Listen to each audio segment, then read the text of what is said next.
current feelings of your partner, current feelings of you and your mutual energies. इसके साथ साथ हम third party situation भी देखेंगे आज. ठीक है गाइस? सो आपके पार्टनर आपके लिए क्या फील करते हैं और थर्ड पार्टी के लिए क्या फील कर रहे हैं, ये फीलिंग्स उनकी क्या है आजकल, वो हम देखेंगे. Okay guys? Hey guys, this is Suman, your own tarot card reader, and I welcome you to my channel Tarot Fragrance Suman. So आज हम दोनों एनर्जीज एक साथ चेक करेंगे कि आपके पार्टनर आपके लिए कैसा फील करते हैं, आप उनके लिए कैसा फील कर रहे हैं, वो थर्ड पार्टी के लिए कैसा फील करते हैं और थर्ड पार्टी उनके लिए क्या फील कर रही है. ठीक है, सारी चीज़ें आज हम लेंगे. Okay guys? सो यस, हम लोग कोशिश करेंगे कि जो रीडिंग है वो शॉर्ट एंड स्वीट रहे. ठीक है, और साथ में आपको कंप्लीट मैसेज भी दे दें. तो ये हमारी पूरी कोशिश रहेगी. तो चलो, let us begin the reading. So yes, but before that you need to have the trust and faith in the universe, in the reader, in the reading, and also in yourselves. Okay guys, so you can think about your person. And yes, third party उन्हीं के लिए है valid जिनको पता है कि उनके situation में थर्ड पार्टी है, उन्हीं के लिए रीडिंग वैलिड होगी. ओके, तो चलो हम फाइंड आउट करते हैं आपके और आपके पर्सन की म्यूचुअल फीलिंग्स ले लेते ना यार, अलग अलग की बजाय. आपके और आपके पर्सन की म्यूचुअल फीलिंग्स क्या है. ठीक है, आपके लिए, आपके और आपके पर्सन की म्यूचुअल फीलिंग्स आपके लिए, आप दोनों की मतलब म्यूचुअल फीलिंग्स. ठीक है गाइस, बात आ रही है ना समझ में? ओवरऑल एनर्जी एंड बॉटम की energy. Now we will take आपके पर्सन और थर्ड पार्टी की म्यूचुअल एनर्जीज. ठीक है, आपके और आपके पर्सन, आपके पर्सन की और थर्ड पार्टी की mutual energies.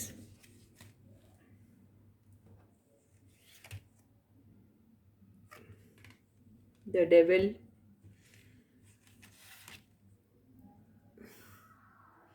Eight of swords, ten of wands, the hierophant, four of swords, overall energy, temperance, और बॉटम की एनर्जी, थ्री ऑफ कप्स. ठीक है गाइस?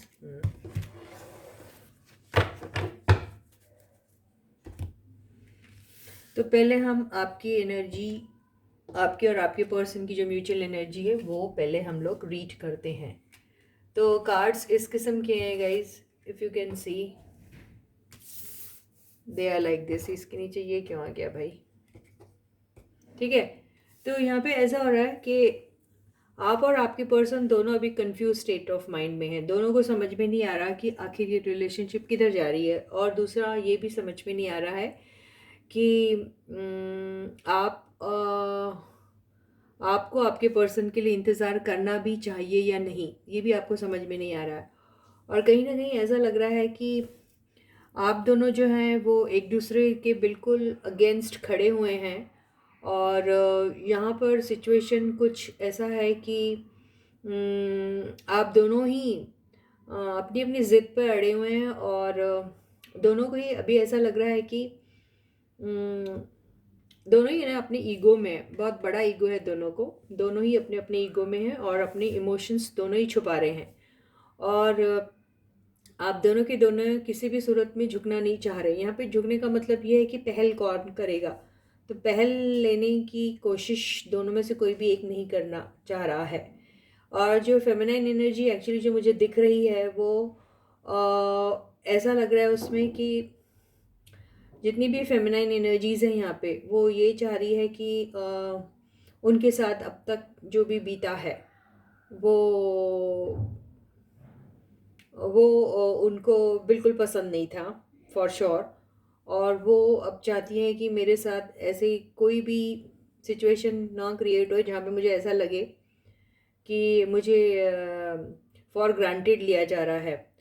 तो अब तक के मतलब उनका एक्सपीरियंस सही रहा था, या मेल भी हो सकते हैं या फीमेल हो सकते हैं। अगर फेमिनाइन एनर्जी में मेल है तो वो ये सोच रहे हैं, और फेमिनाइन एनर्जी ही खुद फेमिनाइन एनर्जी में तो वो ये सोच रही है कि अगर मुझे यहाँ पर इंसाफ मिलता है, इंसाफ का मतलब यहाँ पे कि वो रिस्पेक्ट और वो ट्रीटमेंट जो एक इंसान को दूसरे इंसान को देना चाहिए, वो सही टाइप का ट्रीटमेंट, वो और वो रिस्पेक्ट, वो तवज्जो अगर मिलती है तो ठीक है, यहाँ पे इंतज़ार करने का कोई मीनिंग निकलता है और शायद हम एक साथ हो भी सकते हैं। ये एक एनर्जी आ रही है। तो अगर हमने ये म्यूचुअल एनर्जी ली है तो मान के चलिए, अगर फेमिनाइन एनर्जी ऐसा सोच रही है तो मैस्कुलिन एनर्जी भी सेम सोच रही है। तो यहाँ पे मोटी मोटी बात ये है कि आपके पर्सन को लगता है कि उनके साथ इंजस्टिस हुआ है, और आपको लगता है कि आपके साथ इंजस्टिस हुआ है। आपके पर्सन भी ईगो में हैं और आप भी ईगो में हैं। आपके पर्सन भी पहल नहीं करना चाहते, आप भी पहल नहीं करना चाहते। आप भी इंतज़ार में हैं, आपके पर्सन भी इंतज़ार में। आप भी कन्फ्यूजन में हैं, आपके पर्सन भी कन्फ्यूजन में है। तो फिर ये यूनियन कैसे होगा, है ना? लेकिन यूनियन दोनों चाह रहे, तो ये कार्ड क्यों आया, है ना? यूनियन दोनों चाह रहे हैं, यूनियन जस्टिस दोनों चाह रहे हैं। दोनों के दिल में है कि जस्टिस मिलना चाहिए। वो सोचता है उसे मिले, आप सोचते हैं आपको मिले। ठीक है, यहाँ पर आप सोच रहे हो कि आपके टर्म्स एंड कंडीशंस पे ये रिलेशनशिप चले, और वो सोच रहे हैं उनके। तो यहाँ अगर ये चीज़ें ऐसे ही चलती रही तो मान के चलो आप दोनों अखाड़े में खड़े हो, और अखाड़े में ना आप जीतना हारना चाह रहे हैं, ना वो हारना चाह रहे हैं। तो ऐसे में क्या होगा कि ऐसे में ये मैच चलता रहेगा और इसका कोई रिजल्ट नहीं निकलेगा। और दोनों के दोनों क्रॉस रोड्स पे। इसका मतलब क्या है? इसका मतलब ये हो गया कि it's time to take decision. Decision लेने का टाइम आ गया है, और ये वेटिंग जो एनर्जी है इसमें से आपको निकलना पड़ेगा। तो यहाँ पर ये जो एनर्जी आई है जहाँ आप दोनों को अपना अपना ईगो सबसे ज़्यादा प्यारा है, और आप दोनों सोच रहे हैं कि मैं नहीं पहल करूँगा, सामने वाले ने करना चाहिए। और इसी के चलते ऐसा होगा कि ये इंतज़ार फिर सालों साल चलता ही रहेगा, ख़त्म नहीं होगा। तो इस चीज़ के लिए आपको या तो आपका ईगो शन करना पड़ेगा और दिमाग से काम लेना पड़ेगा, और हो सके तो आप ये जो 3 ऑफ वॉन्ड्स की जो एनर्जी बता रही है, इससे ऐसा लग रहा है you can take help of. आपको कोई बीच का रास्ता निकालना पड़ेगा। अगर आप बीच का रास्ता नहीं निकाल सकते हैं तो you have to take help of somebody, जो आप लोगों को जस्टिस दिलाने का काम करेगा। ये ऐसा ही दिखाई दे रहा है। तो ये अगर ये एम्परर है और ये क्वीन ऑफ सॉर्ड्स है, और ये मैस्कुलिन एनर्जी और फेमिनाइन एनर्जी अगर ऐसे हैं अखाड़े में खड़े हुए, तो इन लोगों को न्याय दिलाने के लिए फिर कहाँ जाना पड़ेगा, है ना? तो या तो आप लोगों के बीच में कोई एक ऐसा पर्सन होना चाहिए जो इस रिलेशनशिप को सही तरीके से उसको इवैल्यूएट करके आप लोगों को कोई ऐसा बीच का रास्ता दिखाए जिससे आप लोगों का यूनियन जो है वो पॉसिबल हो सके। ठीक है, क्योंकि आप दोनों में से कोई भी इस एनर्जी में से निकलना नहीं चाहता, है ना? इन्हें कोई भी कॉम्प्रोमाइज़ करना नहीं चाहता है, और कोई भी आगे बढ़ के इनिशिएटिव लेने के मूड में नहीं है, ऐसा ही दिखाई दे रहा है। तो अगर वो चलती रही वो एनर्जी, तो ये वेटिंग चलती ही रहेगी और आप ऐसे ही कंफ्यूजन में ही रहेंगे। क्रॉस रोड्स में जब आते हो तो उसका मतलब यही होता है कि you need to take some decision. तो वो डिसीजन लेने के लिए आपको कोई ऐसा बंदा चाहिए जो आपको यहाँ पर जस्टिस दिला सकता है आप दोनों के बीच में। ये भी बहुत पावरफुल एनर्जी रहती, ये भी बहुत पावरफुल है। तो 2 पावरफुल लोग जो हैं, ऐसा लग रहा है कि वो अखाड़े में खड़े हुए हैं, है ना? और इंतज़ार में है कि जस्टिस कैसे मिलेगा उनको। जस्टिस दोनों ही चाहते हैं, ये ऐसा दिखाई दे रहा है। तो there has to someone who has to यहाँ पे इसमें कुछ करना पड़ेगा उनको बीच में आके, और आप दोनों के यूनियन को वो पॉसिबल कर सकता है। अगर ऐसा नहीं है तो बहुत मुश्किल आएगी। और इस कार्ड के नीचे जो चुपके से जो ये कार्ड अपने आप ही आ गया, जो नहीं लेना चाह रही थी मैं, अपने आप आया वो, तो इसका मतलब क्या है? इसका मतलब ये है कि आप दोनों ही अपनी अपनी करतूतों पे रिग्रेट कर रहे हैं। आपको लगता है आपने गलती की, उनको लगता है उन्होंने गलती की। अगर ये नहीं है तो उन्हें लगता है आपने गलती की और आपको लगता है उन्होंने गलती की, है ना। तो ये बेसिकली एक्चुअली ये जो सेल्फ रिग्रेट वाला काम है, तो आप दोनों ही जानते हो कि आप दोनों की तरफ से कुछ ना कुछ ऐसी मेजर मिस्टेक हुई है जिसकी वजह से ये सेपरेशन हुआ था। और आप अगर यूनियन चाहिए तो यस, जस्टिस तो चाहिए, आप दोनों को चाहिए। तो उसके लिए you can take help of somebody. Okay, तो ये यही कह रहा है ये स्प्रेड, ठीक है।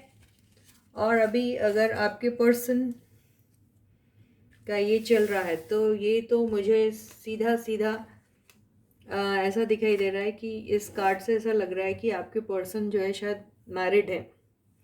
ये दो एनर्जी से मैरिड का लग रहा है कार्ड, ठीक है। तो अगर आप लोग के पर्सन, आप अगर आप कोई मैरिड पर्सन से डील कर रहे हैं तो मान के चलिए उनकी रिलेशनशिप जो है वो बहुत टॉक्सिक रिलेशनशिप है। तो वो दोनों हस्बैंड एंड वाइफ की जो है वो रिलेशनशिप उतनी स्मूथ नहीं है। There is lot of toxicity there.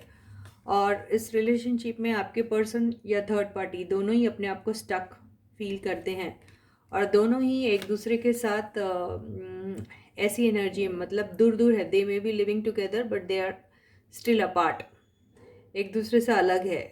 उनका जो रिलेशनशिप है वो कोई उतना ज़्यादा कॉर्डियल नहीं है दिखाई दे रहा। इनफैक्ट कुछ लोगों का तो बहुत ही अब्यूजिव टाइप का रिलेशनशिप है। इसी की वजह से ये जो है ये स्टक काइंड ऑफ फीलिंग्स आती है दोनों को, ठीक है। ये एक सिनेरियो है। दूसरा सिनेरियो ये है कि आपके पर्सन अगर किसी थर्ड पार्टी में है तो या तो वो एक दोस्त की हैसियत से हैं और वो रिलेशनशिप दोस्ती से थोड़ी ज़्यादा भी हो सकती है, जहाँ पर कुछ कमिटमेंट दोनों का बीच में होगा। लेकिन कमिटमेंट के साथ साथ अगर ये डेविल की एनर्जी आई, या तो फिर दोनों को बहुत अट्रैक्शन है and they enjoy each others company, ये हो सकता है। लेकिन अगर वो है तो फिर ये वाला कार्ड क्यों आया? इसका मतलब ये है कि अगर दोनों में से कोई एक कमिटमेंट मांग रहा है तो कोई एक बंदा कमिटमेंट देने के मूड में बिल्कुल नहीं है और उसको कमिटमेंट का जो प्रेशर दिया जा रहा है इसकी वजह से वो स्टक फील कर रहा है और फील कर रहा है कि इससे अच्छा मैं सेपरेट हो जाऊं और इस रिलेशनशिप को एंड कर दूं, ऐसा वो सोच रहे हैं, ठीक है। तो अगर वो मैरिड नहीं है और थर्ड पार्टी में है और जहाँ उन्होंने कमिटमेंट दिया था तो वहाँ पे they are not that happy, क्योंकि ज़्यादातर नेगेटिव कार्ड्स ही है। ये नेगेटिव है, ये नेगेटिव है, ये नेगेटिव है, ठीक है। सिर्फ कमिटमेंट का ये कार्ड है। अगर ये कार्ड को भी अगर हम ये 3 कार्ड के साथ लें तो ये बहुत ही नेगेटिविटी शो करता है, उतना हैप्पीनेस नहीं है। सिर्फ ये 2 के साथ लिए तो ये दिखेगा कि बहुत ज़्यादा एक दूसरे के लिए अट्रैक्शन है and they are very happy together और they enjoy to the core, ऐसा टाइप का दिख रहा है, ठीक है।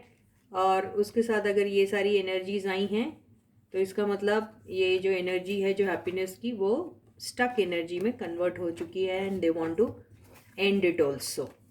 और इस रिलेशनशिप से ऐसे लग रहा है कि they are not in talking terms to each other, ये भी दिखाई दे रहा है। तो और फिर हीलिंग एनर्जी आने की वजह से साफ दिखाई दे रहा है। हीलिंग की ज़रूरत कब होती है? जब आप हर्ट होते हैं। इसका मतलब ये है कि इनकी रिलेशनशिप उतनी कॉर्डियल नहीं है, ठीक है। पेन है, हर्ट है उसमें। हो सकता है किसी किस्म का किसी ने किसी को डिसेप्शन दिया है, ये भी हो सकता है। ओके, तो हीलिंग में चल रहे हैं, ठीक है। और यहाँ पर ये एनर्जी और ये एनर्जी अगर साथ ले तो ये कॉम्बिनेशन तो बिल्कुल अच्छा नहीं है। ये बड़ा सेंट टाइप का आदमी और ये डेविलिश है, तो ये दोनों का कॉम्बिनेशन तो कहीं पर भी मैच नहीं होता है, ठीक है। तो पहले जो एनर्जी स्मूथ थी वो इसमें कन्वर्ट हो गई, ऐसा दिखाई दे रहा है। इसीलिए they want to end this relationship. और किसी किसी का तो ये रिलेशनशिप ऑलमोस्ट हमेशा के लिए शायद एंड भी हो गया है and both of them, third party और आपके पर्सन, दोनों हीलिंग प्रोसेस में हैं, ठीक है। तो यही फीलिंग्स है आपकी और आपकी थर्ड पार्टी के बीच में। तो पहले जो उनका रिलेशनशिप दोस्ती से स्टार्ट हुआ होगा, किसी का दोस्ती से थोड़ा ज़्यादा बढ़ गया था, लेकिन उसमें फ्रिक्शन आ चुका है, कईयों की एंड हो चुकी है और कईयों की एंड होने वाली है या बस हो ही गई है। कुछ हीलिंग चल रहा है वहाँ पे, तो they both are healing themselves, ऐसा दिखाई दे रहा है। तो इसी के साथ ही ये रीडिंग यहीं ख़त्म होती है। फिर से मैं कल मिलूँगी आपसे अगले वीडियो में। तब तक आप अपना बहुत बहुत बहुत अच्छा ख्याल रखिएगा। और हाँ, सारे सब्सक्राइबर्स को ढेर सारा luck, best wishes, lots of love. People who are writing comments are apple of my eye, I would say. Yes, thank you so much. Keep writing like this and keep encouraging me like this. And जिसने भी अभी तक के channel को subscribe नहीं किया, जल्दी से सब्सक्राइब कर दीजिएगा। सब्सक्राइब का बटन दबाइए, फिर बेल आइकन को हिट कीजिए और ऑल के ऑप्शन को हिट कीजिए। ठीक है, तो फिर मैं मिलती हूँ आपसे। तब तक please to take very good care of yourself guys. Bye bye.